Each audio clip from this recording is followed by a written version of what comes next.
This is me studying. Typical Oxford student, right? What is a typical Oxford student? Exceptional grades, well-rounded, no social life.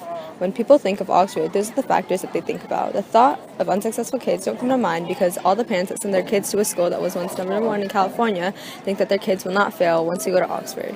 When meeting up with my friends outside of school, they always mention how the idea of Oxford is foreign to them. They have this idea that Oxford is full of only smart agents who will stop at nothing to succeed. Having this recurring idea being constantly regurgitated implants the idea in my mind I must meet their expectations in order to not disappoint them. This is my big sister Rachel. She also happens to be my biggest role model. Rachel works hard every day to get straight A's to make sure that she has a great future and so she can do other things, like run track. Rachel's a great hurdler who has a huge future ahead of her for track, but her sophomore year she hit a really low point, which is hard for me to see. She was emotionally unstable all the time, and this was hard for me because she was my biggest role model, and to see her at her lowest points hurt. But she still worked hard, and she still ran track, and now she can proudly say that hard work really pays off because of where she is. Rachel persevered and did not give up on what she wanted. This is why she'll always be my biggest role model.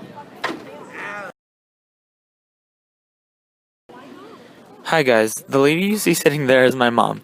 She is completely fluent in Spanish, she can talk to all of her relatives with ease, and is totally in touch with her ethnic and cultural Mexican side.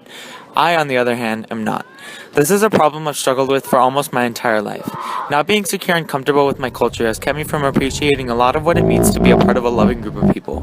One thing that brings my family together is the fact that they're all able to relate and communicate through different aspects of Mexican culture, the food, the music, and their ways of living. But since those customs had never been introduced to me as a child, a part of me feels uncomfortable whenever I'm around any Mexican environment, since I don't really feel like others would accept me with how little I've experienced and know.